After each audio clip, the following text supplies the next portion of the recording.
కర్నూలు జిల్లా వెల్దుర్తి పట్టణ కేంద్రంలో నిత్యావసర వస్తువుల ధరలను తగ్గించాలని, ప్రజా పంపిణీ వ్యవస్థను పటిష్టపరచాలని, కొత్త రేషన్ కార్డులు మంజూరు చేయాలని, పెరిగిన పెట్రోల్, డీజిల్, గ్యాస్ ధరలను తగ్గించి జీఎస్టీ పరిధిలోకి తీసుకురావాలని, రాష్ట్ర వ్యాప్తంగా ప్రభుత్వ భూముల్లో నిరుపేదలు వేసుకున్నటువంటి గుడిసెలకు పట్టాలు ఇవ్వాలని డిమాండ్ చేస్తూ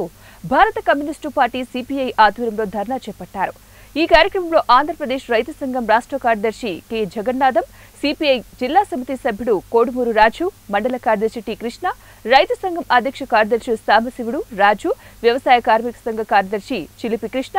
చిన్న వ్యాపారస్తుల సంఘం అనిల్, రామచనేలు తదితరులు పాల్గొన్నారు. ఈ రోజు చట్టాలు వచ్చి రకరకాల చట్టాలు తీసుకున్నాం కాబట్టి లేబర్ కోర్టులు కానీ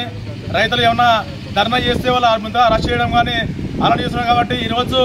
దేశానికి ఎన్నుముక్క రైతు అంటారు కాబట్టి ఆ రైతుకి ఈ రోజు ఒక గుర్తింపుగా తెలియలేదు. ఖచ్చితంగా మేము ఏమిటి పడుతున్నాం, భారత కమ్యూనిస్ట్ పార్టీగా పేద రైతుకి ఖచ్చితంగా ఒక రైతుకి 10,000 రూపాయలు పింఛన్ సౌకర్యం కల్పించాలా, గిట్టుబాటు ధర ఇవ్వాలా,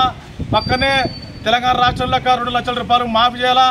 2 లక్షల రూపాయలు వడ్డీల రుణం ఇవ్వాలని మేము భారత కమ్యూనిస్ట్ పార్టీగా ఈరోజు అడుగుతున్నాం. అదేవిధంగా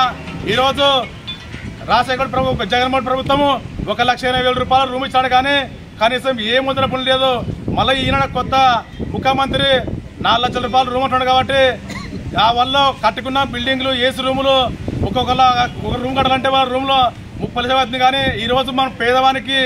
కొత్త వచ్చే బిల్డింగు